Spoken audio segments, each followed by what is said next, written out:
When the ACT sort of heard about the listing and the sudden crash of the bogong moth as a species, we were really concerned around that because it was such an important species, both in and of itself, but also the cultural value that it provides to the Ngunnawal people. We are actually looking to learn more about its biology, but also we want to investigate and better understand the cultural heritage and values it has. We've been doing this with bogong moths for a long time, and it's just been a few of us. Like, we knew every person, but we didn't know anybody from the government or anybody with the money. Suddenly getting everybody coming in and saying, we're interested, blah, blah, blah. It's like, wow, suddenly, we've got something which other people think is really interesting and fascinating, whereas we always thought this is an amazing animal and nobody seems to know. Now they know.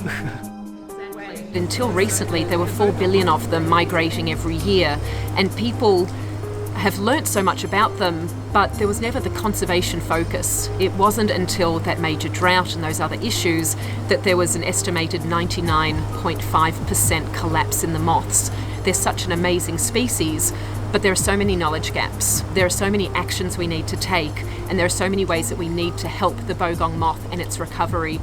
It's really, I think, the first major test case for us to jump onto something that's really difficult in an invertebrate and try to get everybody on board, try to get everybody talking about it and supporting that invertebrate species to really nail it and provide an example for Australia, but also I think for the world. The more we find out about the bogong moth and the fact that it can sense the Earth's magnetic field, it's able to use the stars as a compass for navigation. These are really remarkable abilities in a tiny creature with a brain that is only a fraction the volume of a grain of rice. I'm deeply worried about its future, and emotionally as well as scientifically, so that's why I'm here. And one of them is the bogong moth because it's so sensitive to us. And we know it's so important to so many other mobs, so we're going to actually start.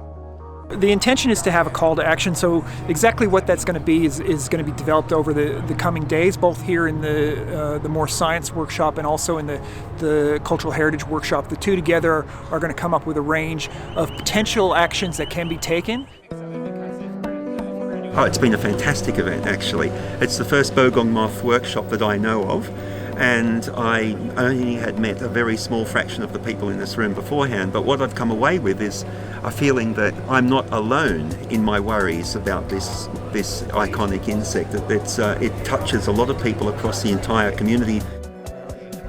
As long as the bogong moths come back, until hopefully this year, if they start coming back, then I'll be far more optimistic. If not, then if they don't come back this year, we're in deep shit. Yeah.